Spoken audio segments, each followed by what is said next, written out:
बघा की या व्हिडिओमध्ये मी इंग्रजी विषयावर प्रभुत्व कसे मिळवावे आणि इंग्रजी सुधारण्यासाठी प्रत्येक व्यक्तीने किंवा प्रत्येक विद्यार्थ्याने कोणते प्रयत्न करणं गरजेचं आहे. लक्षात घ्या की विद्यार्थी मित्र ही एक इंटरनॅशनल लेवलची लँग्वेज आहे की तुम्ही ज्यावेळी कंपनीमध्येच इंटरव्ह्यूजला वगैरे जाता तर तुम्हाला इंग्लिशवर प्रभुत्व असणं गरजेचं आहे. ॲटलिस्ट इंटरव्ह्यू क्रॅक करण्याची जे काही स्किल्स आहेत ती तुम्हाला अवगत झाली पाहिजे. तर बघा, how to take command on English language. So first of all, I am sorting these points. Which points are sorted? So generally there are 7 points are sorted. So in this lecture I am talking about the basic background of how to take command on English language. So generally there are 7 points. So first point, before you read and before you listen. बघा की हा video करताना मी बायलँग्वेज करणार आहे. हा video मी बायलँग्वेज का record करणार आहे? कारण त्याचा मराठी जे वाचक आहेत, कारण काही लोकांचं इंग्लिश इम्प्रूव्ह झालेलं नाही, त्यांच्यासाठी सुद्धा तो व्हिडिओ गरजेचा आहे. आणि काही लोकांचं इंग्लिश इम्प्रूव्ह झालंय त्यांच्यासाठी सुद्धा तो व्हिडिओ इम्प्रूव्ह आहे. तर बघा की त्यातला पहिला मुद्दा आहे इंग्रजी विषयावर प्रभुत्व मिळवण्यासाठी काय करावे. त्यातला पहिला मुद्दा येतो बिफोर यू रीड आणि बिफोर यू लिसन. याचा अर्थ काय? बिफोर यू रीड म्हणजे काय की तुम्ही इंग्लिश बोलण्यासाठी तुम्ही आधी काहीतरी वाचायला पाहिजे, तुम्ही आधी काहीतरी ऐकायला पाहिजे. तुम्ही इंग्लिश ऐकलं, इंग्लिश वाचलं तर तुम्हाला ॲटोमॅटिक तुम्ही ते सुधारू शकता. पुढचा मुद्दा आहे टेक्स्ट नॉलेज. तुम्हाला एखादा पॅराग्राफ दिला, तो पॅराग्राफ तुम्हाला टेक्स्ट आहे, तो टेक्स्ट तुम्हाला समजून घेता आला पाहिजे. तिसरा विषय आहे चेक युअर अंडरस्टँडिंग. तुमची जी अंडरस्टँडिंगची लेवल आहे, एखादे आकलन समजून घेण्याची जी कुवत आहे तुमची इन्क्रीमेंट झाली पाहिजे. चौथा आहे व्होकॅब्युलरी फोकस. व्होकॅब्युलरी फोकस म्हणजे काय की ज्याला आपण शब्दसंग्रह असं म्हणतो, बरोबर आहे. व्होकॅब्युलरी फोकस याचा अर्थ काय होतो? शब्दसंग्रह. जर तुमचा व्होकॅब्युलरी आहे ती तुमची व्होकॅब्युलरी ग्रोथ झाली पाहिजे, त्याच्यासाठी तुम्ही डिक्शनरीचा वापर केला पाहिजे. त्याच्यानंतर पाचवा आहे ग्रामर फोकस.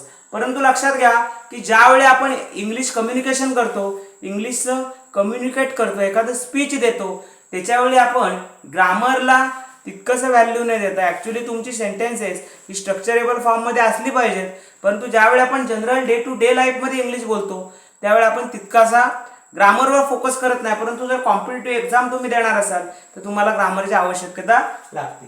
तर पुढे आहे रायटिंग फोकस. तुम्हाला जे कम्युनिकेशन करता येतं ते कम्युनिकेशन तुम्हाला पेपरवरती लिहिता आलं पाहिजे. त्याच्यानंतर सातवा आहे growth in communication skills. So तुमची असणारी जी कम्युनिकेशन स्किल आहेत ती तुम्ही कम्युनिकेशन स्किल काय करायला पाहिजे, तुम्ही वाढवायला पाहिजेत. आता काही व्यक्तींचा प्रॉब्लेम काय आहे की त्यांना इंग्लिश अंडरस्टँड चांगलं असतं, त्यांना व्होकॅब्युलरी त्यांची चांगली असते, परंतु ते त्यांना कम्युनिकेट करता येत नाही.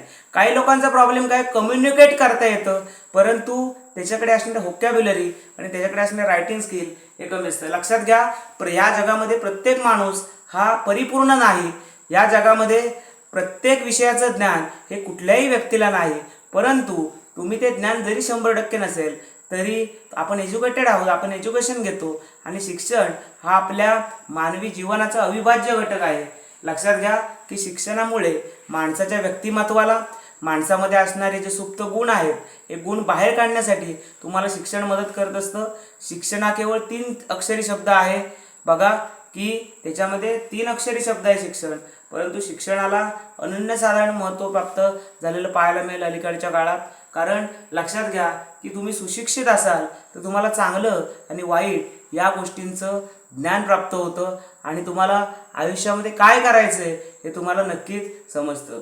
लक्षात घ्या की आयुष्यामध्ये पैसा हा महत्त्वाचा आहे, की जीवन जगण्यासाठी आपल्या गरजा भागवण्यासाठी पैसा गरजेचा आहे. परंतु एक लक्षात घ्या, जर तुमच्याकडे नॉलेज नसेल आणि पैसा असेल तर तुम्हाला समाजामध्ये व्हॅल्यू मिळते ॲज अ तुम्ही श्रीमंत आहात म्हणून, परंतु ज्ञान असेल तर तुम्हाला पैसा योग्य रीतीने कसा वापरायचा याचंही तुम्हाला एक ज्ञान मिळतं. लक्षात घ्या की या व्हिडिओमध्ये मी इंग्रजी विषयावर प्रभुत्व मिळवण्यासाठी काय करावे हे मी तुम्हाला सांगितलेलं आहे. त्याच्यामध्ये 7 मुद्दे आहेत. पहिला आहे before you read and before you listen. दुसरा आहे टेक्स्ट नॉलेज. तिसरा आहे चेक युअर अंडरस्टँडिंग, चौथा आहे व्होकॅब्युलरी फोकस, पाचवा आहे ग्रामर फोकस, सहावा आहे रायटिंग फोकस आणि सातवा आहे ग्रोथ इन कम्युनिकेशन स्किल. या व्हिडिओमध्ये मी इथेच थांबतोय. इथून पुढच्या भागामध्ये मी काही महत्त्वाची माहिती घेऊन येणार आहे.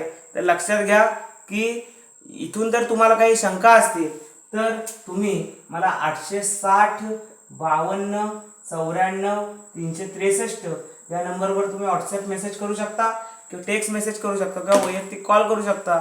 मी स्वतः MSc BEd आहे. MSc फिजिक्स या विषयामध्ये माझं पोस्ट ग्रॅज्युएशन झालेलं आहे. त्याच्यानंतर मी BEd झालेलं आहे माझं.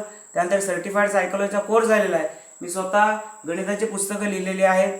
त्याच्यानंतर मी स्वतः कविता वगैरे करत असतो. आणि लक्षात घ्या, शिक्षणामधून तुम्हाला आर्थिक उन्नती होतेच, परंतु तुम्हाला काही गोष्टींचं मूलभूत ज्ञान पाहिजे की आपण जगामध्ये वावरताना कोणत्या पद्धतीने वावरलं पाहिजे. एक सामाजिक बांधिलकी असते.